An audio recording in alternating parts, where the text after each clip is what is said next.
Bharatiya Janata party का 6 अप्रैल को स्थापना दिवस था।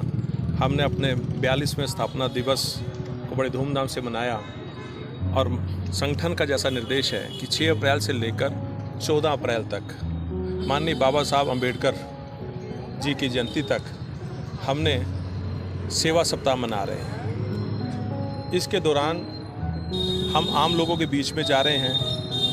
हर पार्टी का हर मोर्चा अपनी अपनी जिम्मेदारियों के साथ उन्होंने जो काम किया पिछले 1.5 साल के अंतर्गत कोविड के दौरान, जो आम लोगों के बीच में जाकर चाहे उनको वैक्सीनेशन के लिए जागरूक करना था, चाहे जो कोविड के पेशेंट थे उनके लिए ब्लड देना था, ऐसे सभी काम हमारे युवा मोर्चा ने किए। तो आज हम पब्लिक के बीच में आए हैं एक सार्वजनिक स्थान पर, नेहरू पार्क पर।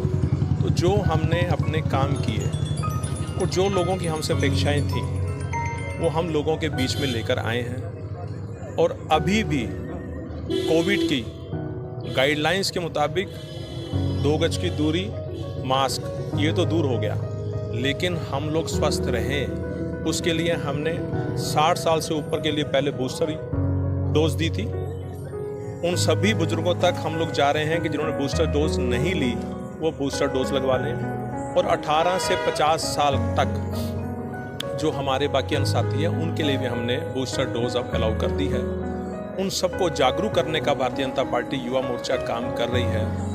और जिस प्रकार से राशन बांटा, उनके लिए प्लेटलेट्स का इंतजाम किया, ब्लड डोनेशन के कैंप्स लगवाए, लोगों को, बुजुर्गों को घरों से लेकर आके उनकी वैक्सीनेशन कराई। तो जब इतने अच्छे अच्छे काम हमारे युवा मोर्चा ने किए हैं तो वो युवा मोर्चा आज आम पब्लिक के बीच में जाकर अपने कामों के साथ उनके साथ संपर्क कर रहा है। और जो अछूते रह गए, इस योजना से जो लाभ नहीं ले सके, उन तक जानकारी देकर उनको भी साथ जोड़ने का काम कर रहा है। जी बिंदर साहब, आज किस तरह से युवा यहाँ इकट्ठे हुए हैं और क्या कार्यक्रम? देखिए, आज जैसा कि अध्यक्ष जी ने बताया, हम सेवा सप्ताह जो मना रहे हैं उसके अंतर्गत भारतीय जनता युवा मोर्चा ने कोविड के समय में जितने भी जो कार्य थे, जैसे कि ब्लड डोनेशन का, प्लेटलेट इकट्ठा करने का, राशन पहुंचाने का, हमारे मोर्चे ने बखूबी रूप से उस चीज़ को किया।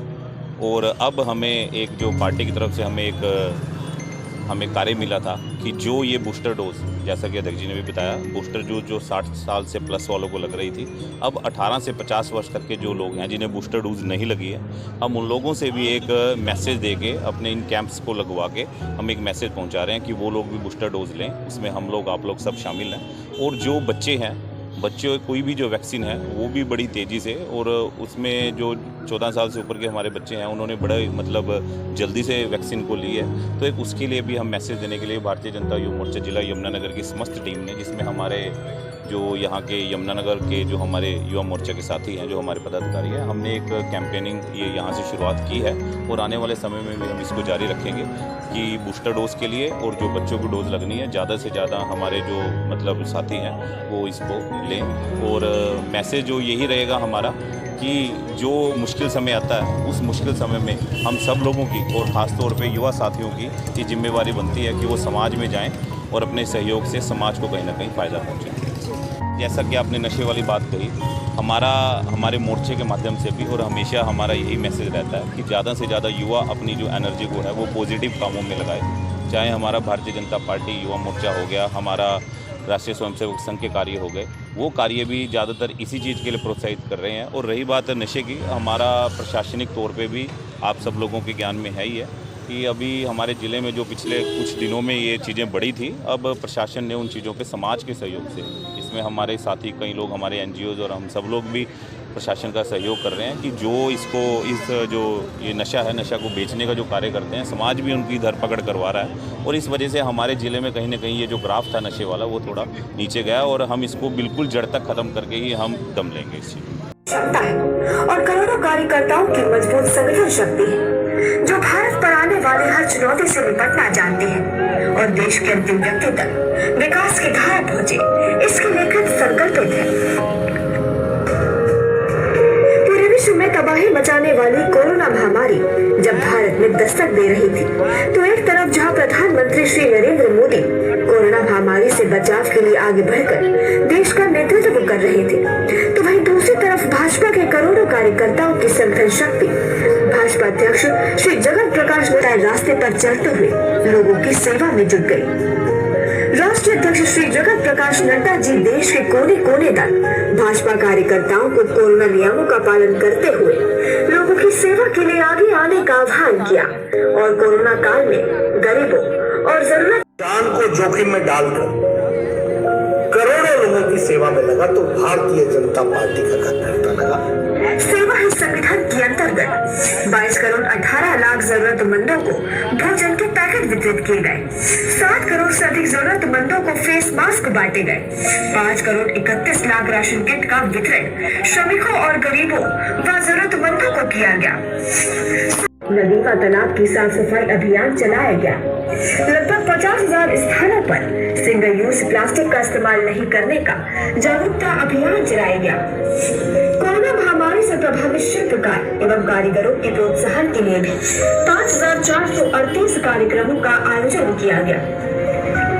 कोरोना काल में भाजपा ने जन सेवा को ध्यान में रखते हुए अपना 40वां स्थापना दिवस मनाया, जिसमें प्रधानमंत्री मोदी जी के मार्गदर्शन और राष्ट्रीय अध्यक्ष जी के आह्वान पर अलग अलग कार्यक्रम आयोजित किए गए।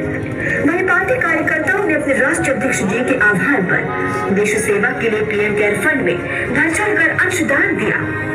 प्रधानमंत्री श्री नरेंद्र मोदी जी के नेतृत्व में देश में चल रहे विश्व के सबसे बड़े एवं सबसे तेज टीकाकरण अभियान से व्यक्ति के जीवन की रक्षा करने का राष्ट्र का संकल्प और भी अधिक सुदृढ़ हुआ है।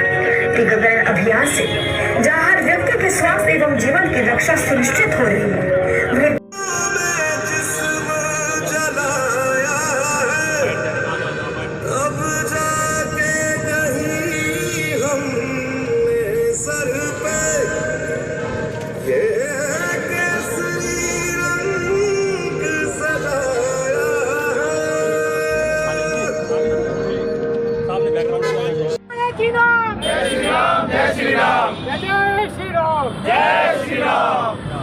धन्यवाद मोदी जी का भी, ठीक है ना। तो मोदी जी को जय श्री राम। मोदी जी को जय श्री राम। मोदी जी को जय श्री राम। मोदी जी को जय श्री राम। जय श्री राम। जय श्री राम। मोदी जी को जय श्री राम। जय श्री राम। जय श्री राम। एक ऐसी कुंजी है जो जीवन में ज्ञान के दरवाजों को खोल देता है। समग्र ज्ञान के लिए स्कूली पाठ्यक्रम की पुस्तकें पढ़ने के साथ साथ अपने पसंद की किताबें पढ़ना भी जरूरी है। कहानियाँ एवं उपन्यास नई नई जानकारियों के लिए हमारे मस्तिष्क को तत्पर करते हैं और हमारी वैश्विक दृष्टि का निर्माण करते हैं। हमारे माता पिता व दादा दादी द्वारा सुनाई गई कहानियाँ हमें आज भी याद है। पीढ़ी दर पीढ़ी कहानियों का संचार देश की संस्कृति को जीवित रखता है।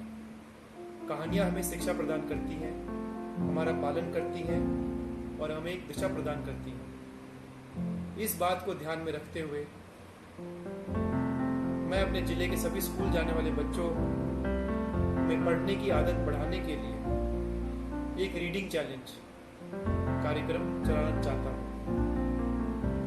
इसमें आप अपने विद्यालय के पुस्तकालय से एक पुस्तक जारी करवाएं और उस पुस्तक को मई अंत तक पूरा पढ़ें। आप उस पुस्तक के बारे में अपने विचार और उस पुस्तक में आपने क्या सीखा ये लिख सकते हैं। सभी खंडों से सबसे अच्छी समीक्षाएं मुझे भेजी जाएंगी।